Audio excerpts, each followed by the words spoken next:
The movie begins with a couple of Navy SEALs gathered together in a locker room, entertaining themselves by watching ladies dancing almost naked on phone. They were literally having the time of their lives. Once night approached, those same set of soldiers headed on a mission, and on their way, two of the soldiers still mimicked the dance they watched earlier on. Quietly, two of the soldiers climbed over a fence into an Iraqi house, then after they got in, opened the main gate for the others to infiltrate. They slickly broke into the house without making any sound, and as they got into each room, they calmly told the people there not to make any noise whatsoever. After ensuring the people inside weren't going to obstruct the mission, they tried to break into a secluded room inside the apartment, but the person inside heard the noise, so he gathered his family together to safety. The soldiers succeeded in breaking a part of the concrete wall, so they placed the Iraqi man on gunpoint. The SEALs succeeded in taking full control of the house, placing the inhabitants on close watch. The soldiers placed themselves in strategic positions as JTAC Communications Officer Ray Mendoza coordinates air support, while medic Elliot Milner and a sniper surveyed a market across the street. All these setup they instituted was to provide overwatch in support of a U.S. Marines operation. They reported all their observations to the U.S. Marines via a radio system. The sniper ID'd virtually everyone in the market and took notes of viable threats.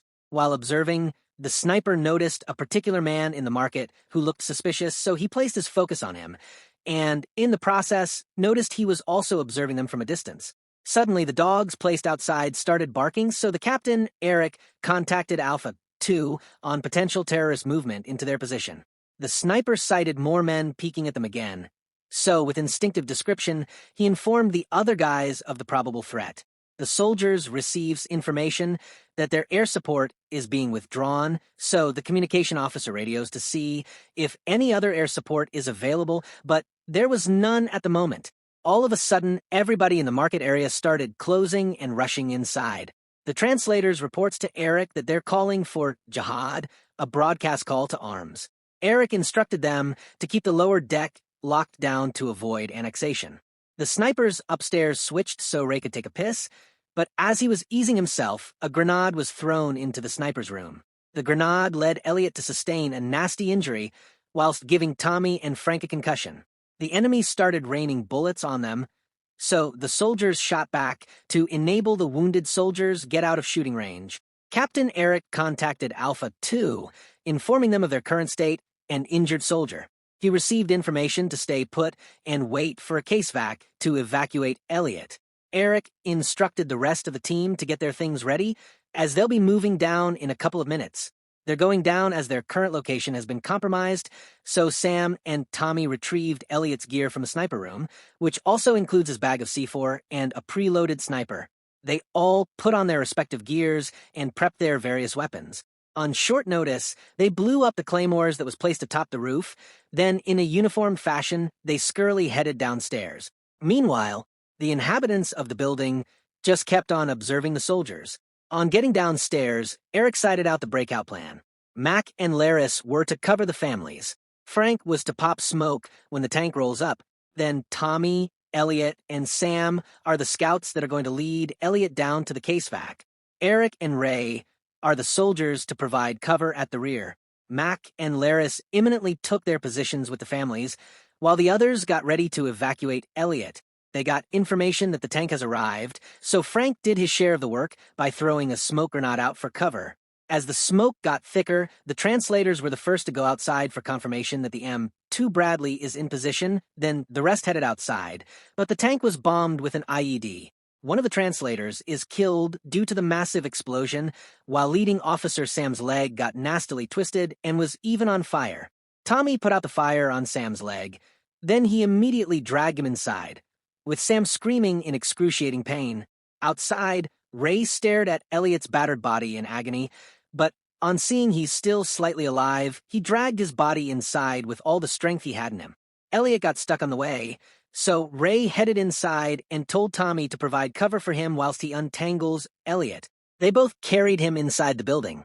Seeing all the casualties they've sustained, Captain Eric contacted Alpha 2, requesting immediate support because the enemy is already planning a coordinated attack and are closing in on their position. He insisted Jake, the captain on Alpha 2, to collapse them right now, using the blood and smoke as a guide to where they are. They came under heavy fire, so they moved injured Sam to a more secure location. Alpha 2 communicated that their advance is being delayed by firefights in the street, so they'll need relatively more time to collapse them. They were all in a discombobulated state, seeing all the havoc around them.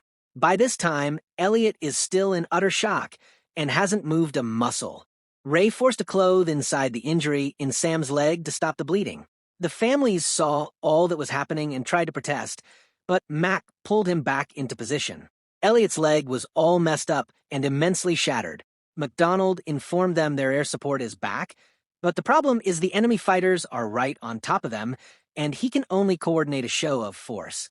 Eric told him to carry on. So MacDonald immediately requested an instant show of force. The show of force arrived a few minutes after, but it affected even the soldiers inside the building. Ray unearthed Sam requires a tourniquet, but he couldn't go on with it as his entire body was shaking. As he couldn't put the tourniquet on, he pressed his knee against Sam's injury for pressure, increasing Sam's agony the more.